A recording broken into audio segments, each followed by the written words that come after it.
How about that for a debut? Jalen Green, 29 points leading the team, 4 for 7 from 2, 6 of 13 from 3. Also got to the free throw line 5 times to lead the team, knocked down 3 of those attempts. You know what we're here to do. Let's go ahead and dive into the film of just how well he fits with the Suns next to Devin Booker with Jordan Knott. All right, first play here, we're going to be looking at the very first possession of Jalen Green's career as a Phoenix Sun. So we're watching him in pick and roll. He's going to initially just be initiating the offense. It's going to get to Devin Booker for stagger screens. And what I like about this is that, first of all, it's a guard screen happening on the strong side with all of this space over here empty. So as you see Royce O'Neal kind of clear through, he's not going to really set a screen. It's going to be a little bit of a ghost screen. All of this is just for them to get back to the second side of the offense. And this is where I think a lot of the goods with Jalen Green will lay for the Suns when they kind of feature him and use him next to Devin Booker. If they're spaced off of one of another on the second side in different ways, it's going to be ways for them to kind of get a defense, rotate, and then kind of manipulate the action from there. So to that point, you see the early offense action with Devin Booker and Royce O'Neal. All of that is just to get back over to Jalen Green on the opposite side. And then watch what happens here with Mark Williams. He immediately flows up into a little bit of a step-up screen here. Now, he's not going to set the screen at a traditional angle because of the coverage from the Los Angeles Clippers.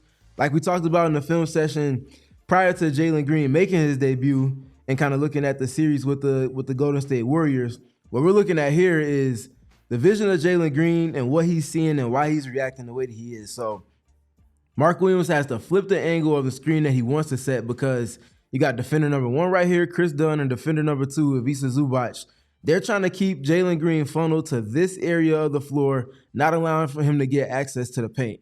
So job well done from the Clippers on that front, but this is where the playmaking growth and the reads with Jalen Green come into play. So recognize the coverage early. You have the spacing from the backside with these guys, keeping these 2 defenders from jumping over to commit to anything else that might be happening on the strong side. So job well done there from the Suns in process. Grayson Allen here is 1 pass away from Jalen Green. So Bradley Beal may be committed 40% to the ball, but he's 100% committed to getting back to the corner. So as Jalen Green gets to this still frame right here, and you see he has the attention of 3 defenders on the strong side, he has decisions to make. Is he going to continue to go into this gap here and split it for the basket? Is he going to hit the roller in his pocket here? Or does he feel like Bradley Beal is too committed to the ball and he can just make a quick +1 pass to Grayson Allen? You see, the decision that he's going to make is to engage, hit Mark Williams, and as I pause it right here, this is a shot Mark Williams can make whenever he wants. Doesn't make this one to start the game. The multiple efforts ended up finishing with the dunk for him. But as I let this one play back in full so you can watch it happen without me stopping it for you, you can kind of appreciate the reads in real time that Jalen Green is making. And you also get a good feel for him recognizing coverage early, the gaps that he has to hit with the drive, as well as the gaps that he can hit a roller in, as you see here with Mark Williams. Engage, probe, pass it over, and you end up getting a positive result to start the game. Next clip. Again, it's going to be Jalen Green in pick and roll, but I want to pause it at this front right here because I want to pay close attention to the Devin Booker of it all. So I think Jalen messes up this play, but it's okay because you have Devin Booker, who's a master kind of controller of an offense, whether he's on the ball or in this situation when he's off it. So it looks like they initially want to maybe get into their stagger screens for Devin Booker, where you see 2 players setting screens in the middle of the floor. And he either comes off or he can kind of reject one and come off into this space of the floor here. Now, because of where Jalen is, it's impossible to run middle staggers if you have him dead on with where Devin Booker is. So it looks like initially he might be pointing at Jalen. You might want to start the offense from this particular area so that he has the options that he needs to run through the staggers. Because of that, though, they're able to just kind of suss through it and end up getting themselves in a position to be successful. Grayson recognizes what's going on as well. So he just clears out. And now they get into what they call a stack or Spain pick and roll, stemming from a stack formation. So as I press play, let it go through a little bit more. As Grayson clears, what makes this stack formation, you have 3 players in the middle third of the court in a stack alignment, one on top of another on top of another. Job well done there, just kind of reorganizing things, again, with 17 seconds left still on the clock. So you have plenty of time to get into advantage creation. Jalen ends up, as you see Devin Booker, again, still kind of controlling things, starting from this angle here, rather than starting from dead on, which gives them a little bit more of a downhill option and opportunity to get there. So as you see them getting to the Spain pick and roll part of it, Pay close attention to Grayson, clearing that space so that this help defender right here is distanced as far away from the play as he can. Jalen ends up coming off of the screen. And as you see him do that, because Royce O'Neal is deep into that corner, what they have here is double gap number 1 and double gap number 2. So Jalen can choose which direction he wants to go, whether he rejects the screen or goes this way. Ultimately, you see him use the screen. And now Devin Booker is just kind of in the weeds, removing an extra layer of help defense from around that. So Jalen has as much options in space as he could possibly ask for. Again, Nicholas Batum, no different than the last rep with Grayson Allen in the corner. He's going to be like 50, 40% committed to the ball, but 100% committed to the corner. You got Zubac ducking underneath everything and stay around the basket. And now it's all about reads for Jalen Green. At this still frame here, what is he going to do? Is he going to hit Mark Williams in this pocket right here after engaging Zubac? Is he going to try to beat Zubac to that right hand to the basket? You see what's going to ultimately happen here? Does a good job with the dexterity. And as I bring it back so you can kind of get an appreciation for this one in real time, again, pay close attention to the reads he's making, the changes of speeds, and ultimately how he stays on balance playing strong into the finish. Get to this next one. What I like about this one more than anything is the fact that it's happening so early in the shot clock. So pay close attention to where the timer on the shot clock is. 23 seconds, they're going to get it across with 22. And watch who's involved in action with who, the spacing around it, and how they're going to be able to kind of manipulate things early in the clock again because of it. This part is as important as anything as far as them getting into things super early in the clock. So you see an early kind of step-up screen here set for Devin Booker, from Devin Booker for Jalen Green. Watch Jalen Green use the screen and what's going to happen between Chris Dunn here and Derrick Jones Jr. here. So you see Booker set the screen early in the clock. You see the spacing because it's happening so early in the clock. Everybody's still kind of getting into their positions. Look at all of the space. There's no one down here. The basket is completely unaccounted for. Zubac is here. You got Mark Williams going to be kind of rolling in a little bit behind the play. All of this space is manipulated for them to get into things early. You see the switch that takes place here between Chris Dunn and Derrick Jones Jr. You're going to see Jalen Green do a great job of finding leverage downhill, getting to this kind of low below the free throw line area of the floor. Now he's not going to fully turn the corner because Derrick Jones Jr. does a good job with his angle cutting him off from getting to that corner. But what he does is now, because Jalen is at this point, he's below the free throw line and tight to the baseline on top of that. As Mark Williams flows in to kind of get in the two-man action with him, again, Mark Williams now getting, once he gets the ball, also below the free throw line. Notice the spacing again. Devin Booker, the closest ball handler, closest offensive player to the Suns, to primary action. Look at where his matchup is. And look at all this space between where Mark Williams is at the point of action and where the nearest help defender would be on the top side.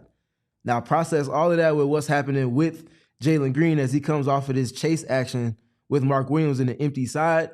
All of this space is not what Jalen Green is used to feeling with the Houston Rockets. Unless Fred VanVleet was one pass away right here, this defender here at the nail will be parked, honestly, probably at the strong side elbow. He comes off of this handoff. He has the defender here that's guarding Mark Williams, the defender that's chasing over the handoff against him, and then the defender here in help already crowding the space.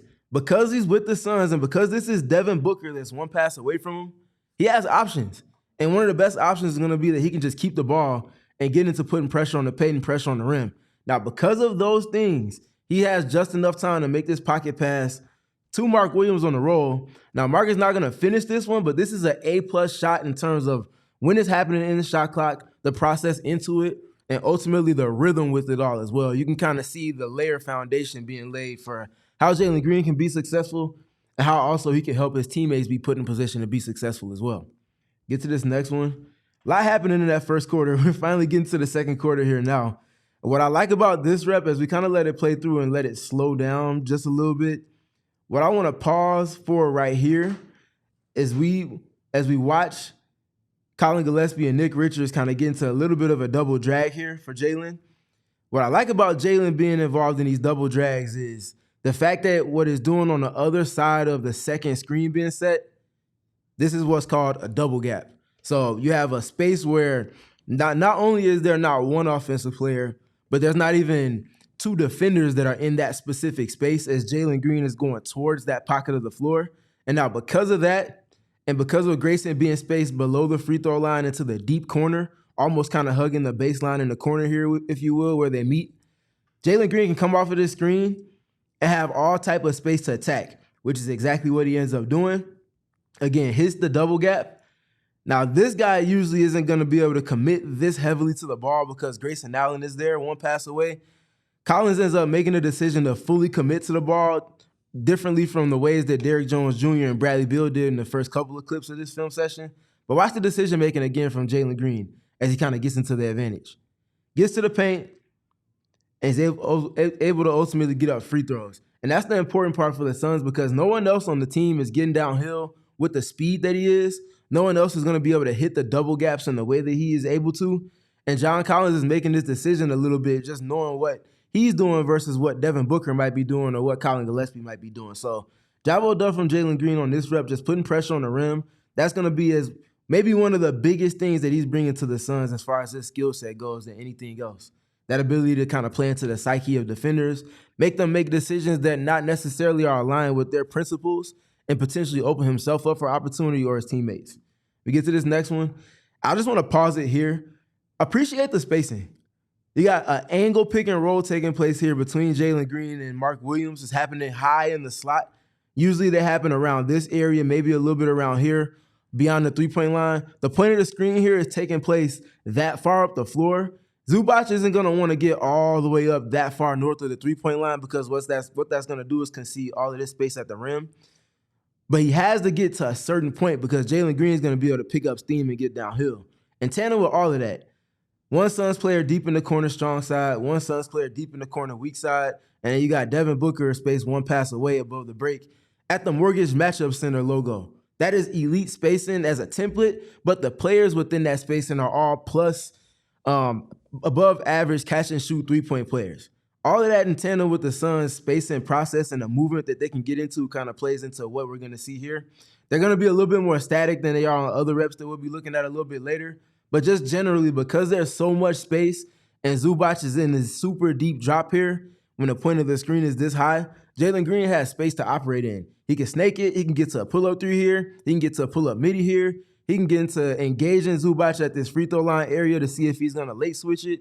There's a lot of options here on the table. Not something that he's akin to having because of the time that he spent with the Houston Rockets. He elects to end up just kind of snaking this. Makes an easy pass here. Grayson's going to end up missing this three. But what you want to see is the process of just having so much space for Jalen to come off of a screen and ultimately make decisions with. This is not something that he had a lot of opportunity to do with the Houston Rockets. And the fact that he gets to this middle of the floor spot and has all of these options to spray pass to, or obviously can just keep it for himself or wait for Mark Williams to get into it, A+ in process for the Suns. And we'll see them all reap benefits from that because of it. There you have it, Jalen Green getting it done for the Suns as an individual, as a piece of a system, and those things kind of meeting each other halfway to allow for them to be optimizing all of the pieces on the chessboard for Jordan Knott with Devin Booker and Jalen Green at the helm. So if you want to see the rest of this film session, I kindly urge you to become one of our members. The link is going to be over in the YouTube description for us.